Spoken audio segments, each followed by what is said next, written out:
함께 보겠습니다. 오늘 말씀은 잠언 3장 우리 1절에서 8절의 말씀입니다. 우리 한 절씩 교독하고요. 마지막 8절은 우리 함께 읽겠습니다.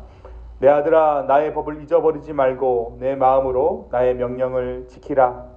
그리하면 그것이 내게 장수하여 많은 일을 누리게 하며 평강을 더하게 하리라. 인자와 진리가 너에게서 떠나게 말게 하고 그것을 내 목에 매며 내 마음판에 새기라.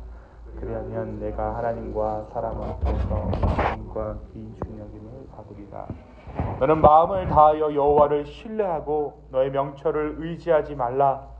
너는 범사의 그를 인정하라. 그리하면 내 길을 지도하시리라.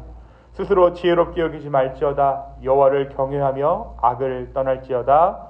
이것이 내 몸의 양역이 되어 내 골수를 윤택하게 하리라. 아멘.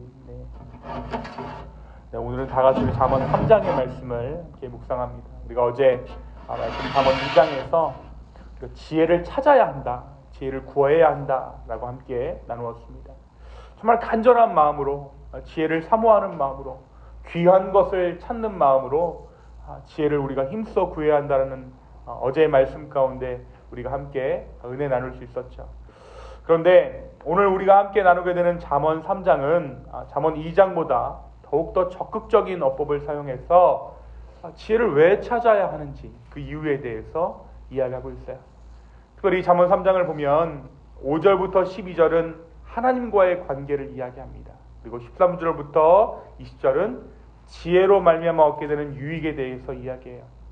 그리고 이 지혜의 유익에 대해 말하는 것이 잠언 3장의 결론이 아니라 하나님과의 관계를 말하고 또 하나님과의 관계를 통해 얻게 되는 그 유익에 대해서 말한 다음에 21절에서 31절까지는 이웃과의 관계에 대해서 이야기합니다. 그러니까 우리가 지혜를 통해서 하나님과의 관계를 통해서 어떠한 방향으로 나아가야 할 것인가? 진짜 예수 그리스도의 복음을 아는 사람들은 어떠한 사람들인가? 그 이웃과의 관계에 대해서 잠언의 기자가 이야기한다는 것이죠. 지혜는 단순히 우리를 교회 안에 머물게 할 뿐만 아니라 하나님과의 관계 안에 머물게 할 뿐만 아니라 사람과의 관계를, 진정한 관계를 맺게 한다는 것입니다. 오늘 잠언 3장에서 솔로몬은 다시 한번 자신의 아들을 부릅니다. 내 아들아 라고 부르고 있죠. 그리고는 이 아들이 나의 법을 잊어버리지 말고 너의 마음으로 나의 명령을 지킬 것을 요구하고 있습니다. 1절에 보니까 내 아들아, 나의 법을 잊어버리지 말고, 잊지 말고 너의 마음으로 나의 명령을 지키라. 너의 마음으로 나의 명령을 지키라는 말이 어떤 의미일까요? 내 믿음 말고, 내 가르침 말고 너의 믿음으로 이 명령을 지키라라는 거예요. 홀로 오롯이 서라는 것입니다. 그러고 나서 솔로몬은 이 명령을 지켰을 때에 유익을 누리게 된다라고 이야기하죠. 그렇다면 이 명령을 지켰을 때 누리게 되는 유익이란 무엇입니까? 2절에 보니까 너가 장수하여 많은 해를 누리게 하며. 근데 여기서 언급되는 장수라는 것은 단순히 오래 사는 것을 말하는 것이 아니에요. 하나님의 은총, 주님의 평강이 풍성한 상태에서 삶을 누리는 것을 뜻합니다. 많은 해를 누리게 하며 평강을 더하게 하리라. 그러니까 하나님의 지혜를 구하는 자들에게, 그리고 그 지혜로 말미암아서 그 믿음으로 말미암아 주의 뜻대로 살아가는 자들에게 주의 평강의 풍성함 가운데 이 세상을 누릴 수 있는 축복을 주님께서 주신다라는 거예요. 특별히 장수라는 것은 땅의 개념을 가지고 있습니다. 이것은 하나님 나라를 의미해요. 어디에 임한 하나님 나라겠습니까? 이 땅 가운데 임한 하나님의 나라입니다.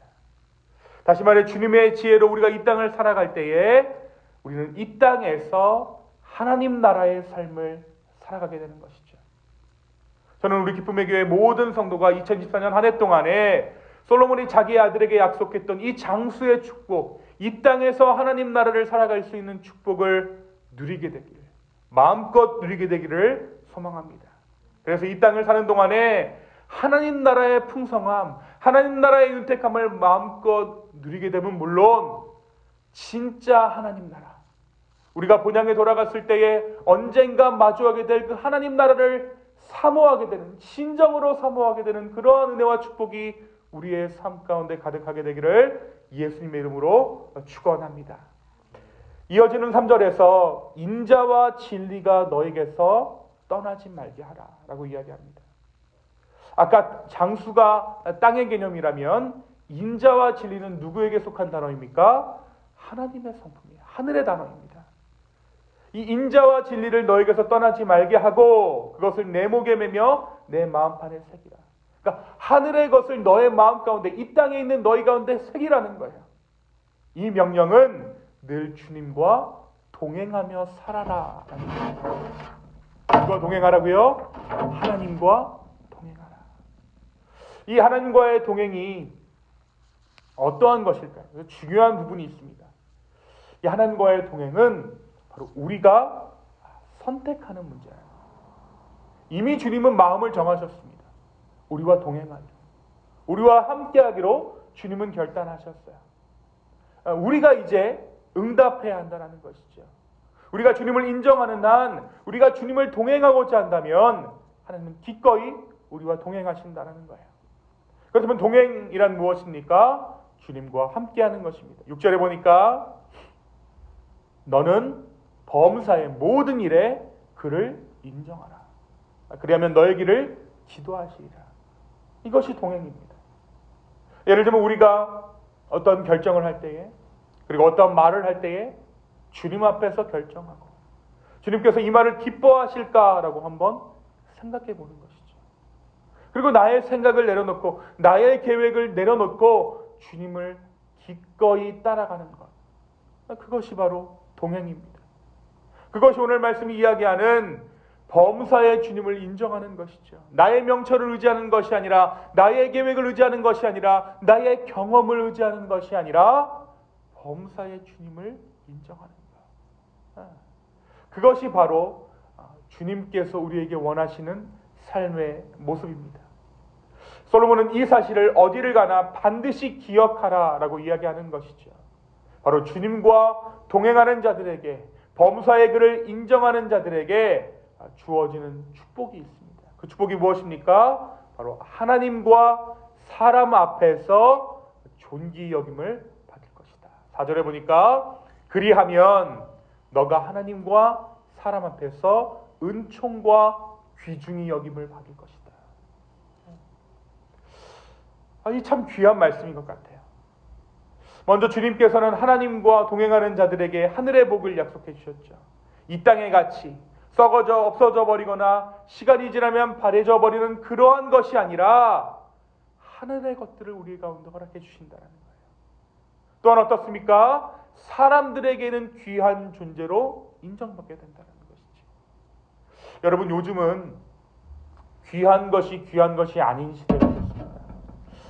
예전에는 명품이라 그러면 굉장히 뭐라 그럴까, 선풍의 어떤 선망의 대상이었어요. 대형 텔레비전, 저런 큰 텔레비전 우리 집에 하나 있었으면 좋겠다. 요즘 어떻습니까, 여러분? 집에 명품백 하나 없는 사람이 없고 큰 텔레비전 하나 없는 사람이 없어요. 이제 웬만한 사람들은 모든 것을 다 함께 누린다는 것이죠. 근데 여러분, 왜 우리가 그것들을 사죠?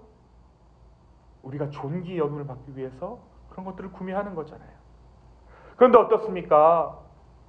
사람들이 그것들을 다 너도나도 다 사니까 이제는 감히 넘보지도 못할 가치의 것들을 사람들이 또 만들어내기 시작했어요. 다시 말하면 귀하게 대접받기가 점점 어려워지는 세상을 살아간다는 것이죠. 그래서 세상 소위 말하는 1%들은 다른 사람들이 범접할 수 없는 자신의 것들을 또 만들어내고 또 만들어낸다는 거예요. 근데 결국 그 본질이 무엇입니까?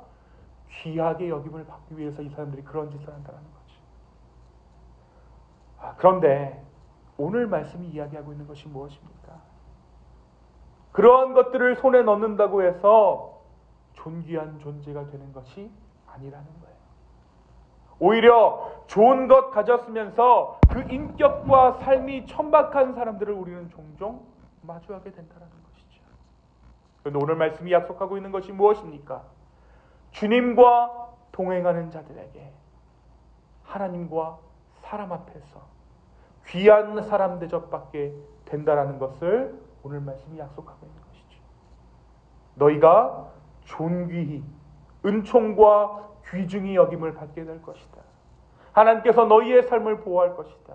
사람들이 너를 귀하게 여길 것이다. 라는 것이 바로 오늘 말씀의 내용입니다.